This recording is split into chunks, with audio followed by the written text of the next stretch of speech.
Welcome back to Kavitha channel. అందరూ ఎలాగున్నారు? మేమైతే బాగున్నామండి. మీరందరూ బాగుండాలని ఆ దేవుడిని అయితే మనస్ఫూర్తిగా కోరుకుంటున్నా. కార్తీక మాసం కాబట్టి ఇంక 3ంటికే లేస్తానండి. ఇంకా ఒక వారం ఉంటే అయిపోతుంది కదా.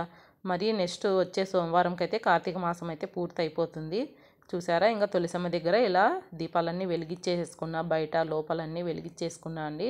ఇంకా తర్వాత మేము ఎంట్రన్స్లోనే పెద్దవాకిల దగ్గర ఇలా వినాయకుడు శ్రీకృష్ణుడు అయితే ఉంటాడు. శ్రీకృష్ణ విగ్రహం అయితే ఇక్కడ లోకల్లోనే తెచ్చేసుకున్నాము మేమైతే. ఇంక ఇలా అమ్మవారిని కూడా పూజించేసుకున్న. చూసారా, దీపాల కాంతులు ఎంత చక్కగా కనిపిస్తుందో అమ్మవారు. చూసారా అండి, చాలా మనిషికి ప్రశాంతంగా ఉంటుందండి ఉదయాన్నే పూజ అయిపోతే. పూజ అయిపోయిన తర్వాత కొంతసేపు కార్తీక పురాణం కూడా చదివేసుకొని ఎత్తి పెట్టేసుకుంటాను. తర్వాత చూడండి, ఈరోజు బ్రేక్ఫాస్ట్ అయితే ఏం చేయలేదండి. ఎందుకంటే కొద్దిగా జ్యూస్ అయితే తాగదామనే ఉద్దేశంతో నేను బ్రేక్ఫాస్ట్ ఏది అయితే ప్రిపేర్ చేయలేదు. ఇంకా బీట్రూట్ జ్యూస్ కూడా చూపిస్తా చూడండి. కొద్దిగా బీట్రూట్ ముక్కలు, అలాగే జామ పండు అండి, అంటే జామకాయ పండినదే తీసుకున్నాను నేను. పండిన దాంట్లోనే పోషకాలు అయితే ఎక్కువగా ఉంటాయని అంటున్నారు. అలాగే దోసకాయ, అల్లం ముక్క, చిన్న వరకు అల్లం ముక్క వేసేసుకుంటున్నాను. ఇందులోకి జ్యూసర్ ఉన్నా కూడా జ్యూసర్ కూడా వేసేసుకోండి. నేను నార్మల్గానే మిక్సీకి పట్టేసుకొని స్ట్రైనర్తో వడగట్టేసుకుంటాను. ఇందులోకి అన్నీ వేసేసుకుంటున్నా. చూసారా, అల్లం ముక్క, ఒకరోజు జాంపండు వేసేసుకోవచ్చు, తర్వాత ఒకరోజు యాపిల్, ఇలా దానిమ్మ కానీ ఇలా మీకు నచ్చిన ఫ్రూట్ ఏదైతే ఇంట్లో మనకి దొరుకుతుందో అదే వేసేసుకోవచ్చు. నాకు ప్రస్తుతానికైతే జామకాయ అయితే ఉంది కాబట్టి నేను జామకాయ అయితే తీసేసుకున్నాను. ఇందులోకి కొద్దిగా నిమ్మరసం కూడా ఒక స్పూన్ వరకు యాడ్ చేసేసుకోవాలి. అలా అయితేనే టేస్ట్ సూపర్గా ఉంటుంది. ఇంకా మేము తాగలేమనుకున్న వాళ్ళు, సప్పగా ఉంటుంది అనుకునే వాళ్ళు కొద్దిగా తేనె అయినా కలుపుకోవచ్చు, లేదా బెల్లం అయినా వేసేసుకోవచ్చు అండి. అది మీ ఆప్షనల్. ఇంకొక పెద్ద గ్లాస్ వరకు అయితే వచ్చేసింది, ఇంకా కొద్దిగా కూడా ఉంది. మా వారికి కూడా ఇచ్చేస్తాను. చాలా అంటే చాలా హెల్త్కి మంచిదండి. రక్తబలం లేని వాళ్ళకైనా, కొద్దిగా నీరసంగా ఉన్న, లేకపోతే ఇమ్యూనిటీ పవర్ తక్కువ ఉన్న వాళ్ళు ఇలా డైలీ ఒక 2 నెలలైనా తాగండి, చాలా మంచిది. కొద్దిగా ఈ మధ్య నాకు నీరసం అనిపిస్తుంది, అందుకని నేను ఇంక ఇలా తాగేస్తున్నాను. తర్వాత మధ్యాహ్నం వచ్చి లంచ్కి వచ్చేసి క్యాబేజీ ఫ్రై అని చెప్పా కదా, ముందుగా బాండి పెట్టేసి ఒక 2 స్పూన్ల వరకు ఆయిల్ వేసేసుకొని జీలకర్ర ఆవాలు, కరివేపాకు, చిన్నులపాయి, అలాగే పెద్దులపాయ అండి, సారీ, ఇట్లా కట్ చేసేసుకొని పచ్చిమిరపకాయలు అన్నీ వేసుకుంటున్నా. ఇందులోకి కొద్దిగా పసుపు కూడా వేసేసి బాగా కలిపేసుకోవాలి. ముందుగానే క్యాబేజీని అయితే కట్ చేసి పెట్టేసుకున్నా అండి. చూసారా, చిన్న చిన్న ముక్కలుగా కట్ చేసి పెట్టేసుకున్నా. కొంతమంది ఇష్టపడరు క్యాబేజీని, కానీ ఇలా చేసేసుకోండి ఫ్రై, చాలా ఇష్టంగా తింటారు. ఇది కూర అయితే రొట్టెల్లోకి కానీ, అలాగే చపాతీలోకి, రైస్లోకి కూడా బాగుంటుంది. ఇలా ట్రై చేయండి. తగినంత ఉప్పు వేసి కలిపేసుకోవాలి. అప్పుడైతే వాటర్ లాగా వచ్చేసి తొందరగా మగ్గిపోతుంది. ఇంకా మూత అయితే పెట్టేసుకుందామండి. ఈలోగా కొద్దిగా మిరియాల రసము చేసేసుకుందాం. ఒక 5 నిమిషాలు ప్రిపేర్ చేసుకుని మిరియాల రసం అండి, సింపుల్ ప్రాసెస్లో చూపిస్తున్నా. ఒక టమాటా తీసేసుకొని ఒక స్పూన్ వరకు మిరియాలు, హాఫ్ స్పూన్ వరకు జీలకర్ర, ఈ 2 మనమైతే వేసేసుకోవాలి.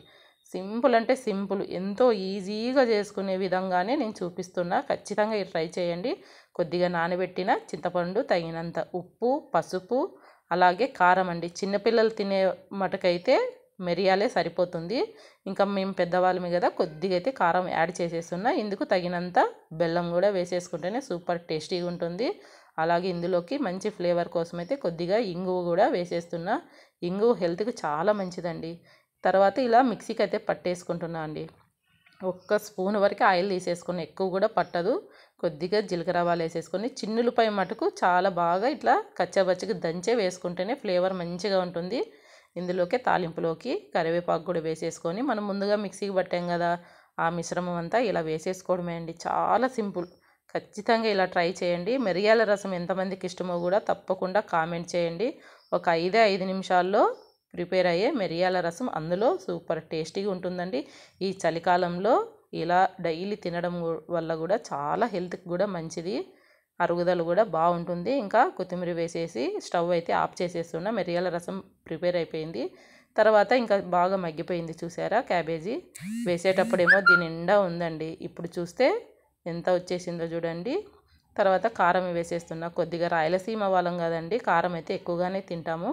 ఇలా కారం వేసేసిన తర్వాత ఒక 2 నిమిషాలు మూత పెట్టి మగ్గనివ్వాలి, పచ్చివాసన అంతా పోతుంది.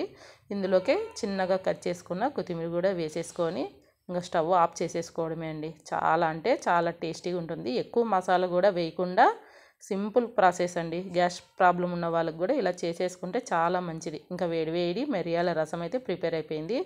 ఇంకా పచ్చి కొబ్బరి ముక్కలు అయితే చూపిస్తున్నా అండి.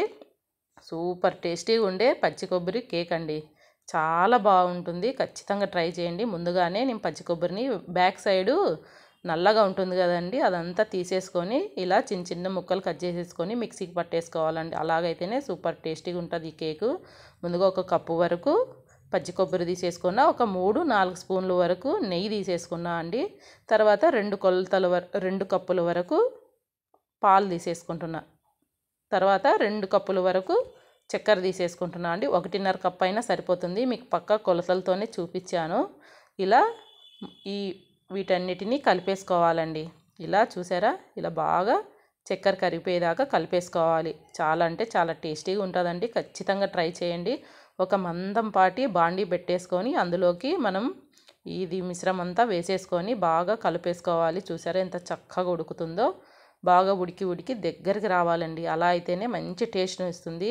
మీరు స్టవ్ దగ్గరే ఉండి కలుపుతూ ఉండండి. ఇందులోకే యాలకుల పొడి కూడా వేసేసుకొని ఇంకొకసారి అయితే కలిపేసుకోవాలి. స్టవ్ దగ్గరే ఉండి కలుపుకోవడం అంటే అడగంటకుండా ఉంటుంది. అటు ఇటు వెళ్ళి వేరే పని చూసుకుంటూ ఉంటే ఇది మాడిపోతుంది, ఇంకా చేసుకున్న పని అంతా వృధా అయిపోతుంది కదా. అందుకని మనం ఏదైనా పని మొదలు పెట్టినప్పుడు శ్రద్ధగా దానిపైనే దృష్టి ఉంచేసుకొని చేసేసుకోవాలి. ఇంకా దగ్గర పడే ముందులో కొద్దిగా పిస్తా పప్పు ఒక 4-5 వరకు తీసేసుకొని కట్ చేసేసుకొని ఇలా వేసేసుకున్నాను. చాలా అంటే చాలా టేస్టీగా ఉంటుందండి. అసలుకి ఎంత అద్భుతంగా ఉంటుందో అండి ఈ కొబ్బరి కేక్ అయితే. ఖచ్చితంగా ట్రై చేయండి. ఎలాగో కార్తీక మాసాలు జరుగుతున్నాయి కదా, పచ్చి కొబ్బరి అందరి ఇళ్ళల్లోనూ ఉంటుంది. ఒక 2 చిప్పలు అయితే మనకు చాలండి, చాలా బాగా వస్తుంది. పిల్లలైతే చాలా ఇష్టంగా తింటారు. చూసారా, ఇంకా పర్ఫెక్ట్గా అయితే వచ్చేసింది. బాండీ నుంచి కూడా విడిపోతుంది చూసారా. ఇంకా మనం ఒక 5-6 స్పూన్ల వరకు నెయ్యి వేసేసుకున్నాం కదా, అది కూడా బయటికి అయితే వచ్చేస్తుంది చూసారా. ఇంకంటే మనకి ఈ రెసిపీ అయ్యిందని అర్థం చేసేసుకోవాలి. ఇంకా చూసారా ఎంత సింపుల్గా అయిపోయిందో. కానీ కొద్దిగా అడుగంటకుండా మనం దగ్గరుండి కలుపుతూ ఉండాలండి. కరెక్ట్గా పర్ఫెక్ట్గా అయితే వచ్చేసింది చూసారా. ఇలా బాండీ నుంచి విడిపోతుంది చూసారా. ఆయిల్ కూడా మొత్తం వచ్చేసింది. ఆయిల్ అంటే నెయ్యి అండి. నెయ్యి వేసేసుకున్నాం కదా, ఇందులో నుంచి నెయ్యి కూడా బయటకు వచ్చేసింది. ఇంక ఇప్పుడు మనమైతే ఒక ప్లేట్లోకి తీసేసుకోవాలి. ఇందుకు మనం ముందుగానే నెయ్యి రాసే అవసరం కూడా లేదండి. ప్లేట్కి ఆల్రెడీ నెయ్యి ఉంది కదా, దాంట్లోనే ఇది కూడా సరిపోతుంది. ఒకసారి ప్లేట్లో వేసేసి నొక్కేసి కొద్దిగా పిస్తా పప్పు అలాగే దంచుకున్న బాదం పప్పు ఇలా పైన వేసేసుకొని ఒక్కసారి స్పూన్తో ఇలా అనుకుంటే అతుక్కుపోతుందండి. చాలా చూడడానికి బాగుంటుంది, తినేటప్పుడు బాగుంటుందండి. చిన్నపిల్లలకైతే చాలా మంచిది. ఖచ్చితంగా ట్రై చేసి ఈవినింగ్ టైంలో పిల్లలకైతే ఇలా ఇస్తూ ఉండండి. పచ్చి కొబ్బరి కూడా హెల్త్కి మంచిదే అండి. కొంతమంది తినరు కానీ చాలా మంచిదే అండి పచ్చి కొబ్బరి హెల్త్కి. ఇంకా తర్వాత వేడి ఉన్నప్పుడు ఇలా ముక్కలు కట్ చేసేసుకున్న మీ ఇష్టం, ఇలా కట్ చేసేసుకోవచ్చు లేదా లడ్డూలైనా కట్టేసుకోవచ్చు. మీ ఆప్షన్, మీకు ఎట్లా నచ్చితే అట్లా చేసేసుకోండి. ఎప్పుడు నేను లడ్డుగానే కడతాను, ఎందుకో ఈసారి ఇలా కూడా ట్రై చేద్దాంలే అని చెప్పేసి ఇలా పలుకుల్లాగా కోసాను. చూసారా ఎంత చక్కగా వస్తున్నాయి, చూస్తుంటేనే తినేయాలనిపిస్తుందండి. ఎంతో వేడివేడిగా ఉండే మన కేక్ అండి, కొబ్బరి కేక్ సూపర్ టేస్టీగా ఉంటుంది. అలాగే వేడి రైసు, అలాగే వేడి మిరియాల రసం చూసారా, కొద్దిగా క్యాబేజీ ఫ్రై. ఇంకా మనం ప్లేట్లోకి అయితే పెట్టేసుకుంటాం అండి. ఇంకా మధ్యాహ్నం లంచ్ టైం అయిపోయింది కదా, ఇంకా పెట్టేస్తున్నాను. కొద్దిగా క్యాబేజీను అలాగే రసం కూడా వేసేసుకుంటున్నా. ఈ వీడియో నచ్చితే తప్పకుండా లైక్ చేయండి, అలాగే షేర్ చేయండి, సబ్స్క్రైబ్ చేసుకోండి మై ఛానల్ని. ఇలాంటి మంచి వీడియోల కోసం నా ఛానల్ని ఇప్పుడే సబ్స్క్రైబ్ చేసుకోండి. ఇలాంటి ఇంకొక మంచి వీడియోతో మళ్ళీ కలుసుకుందామండి. Thank you for watching. Super అంటే సూపర్గా ఉందండి, ఖచ్చితంగా ట్రై చేయండి. నేను చెప్పడం కాదు, మీరు కూడా ట్రై చేసి చెప్పండి. నచ్చితే తప్పకుండా లైక్ చేయండి, షేర్ చేయండి, subscribe my channel. Thank you for watching video. Bye అండి.